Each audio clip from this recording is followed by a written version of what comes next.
Ki Awatpasing Governor da Haijaruba Matamda Ubiduna Awatpa Singbu Mensinbirkpa Amadi guest lecture kunmathoi HAPPIDUNA class NINGTHINA PANGTHOKPA NGAMBAGIDAMAK Government Polytechnic Union gi representative OKRAM YAIPHABINA THAGATPA PHONGDORAKLI Major Khulda Laiba Manipur Press Club ta Paumi Singa Unaba Amada Mahakna Makha Tana Hai Higher Technical Detection Commissioner Oriba Sir Jotina Kanohana Bibadagi Fiba Masi Werakpani Hainasu Thagatpa Phongdoki Amadi Ladiba Media Singna Pau Matam Chana Phongbi Badagi Fiba Masi Ohelapadasu Yamna Chawna Mating Pangki Hainasu Thagatpa Phongdoraki Loinana Ladiba Grade 3 Amadi Grade 4 asi haptabana maram oiraga Hojik College asida practical session pangthokpa ngamdri maramaduna athubada miyeng changbiduna leihoriba Awatpa Singbu hapchinbiu amadi security matik chadabana college asida garina chingba mangba thoklibasing amuk hanna thoktanaba security matik chana thambiu haina mahakna makatana appeal tawki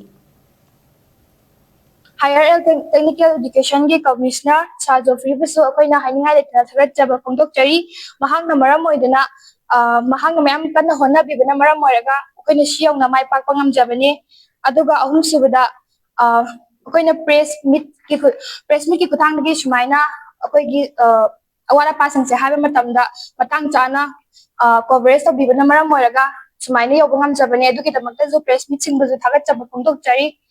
aduga makha tarakpada koina hajaningbadi governor raga najaba matamda grade 3 and 4 gizu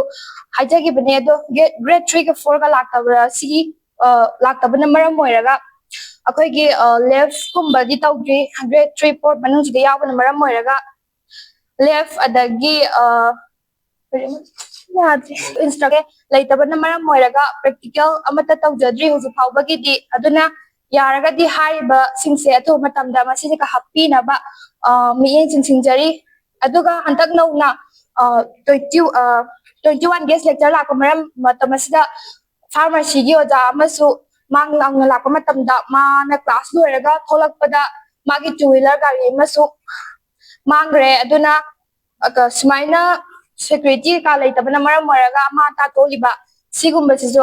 laitana ba Atho matamda grade 3 4 gisiso amutang happy na ba miyeng sin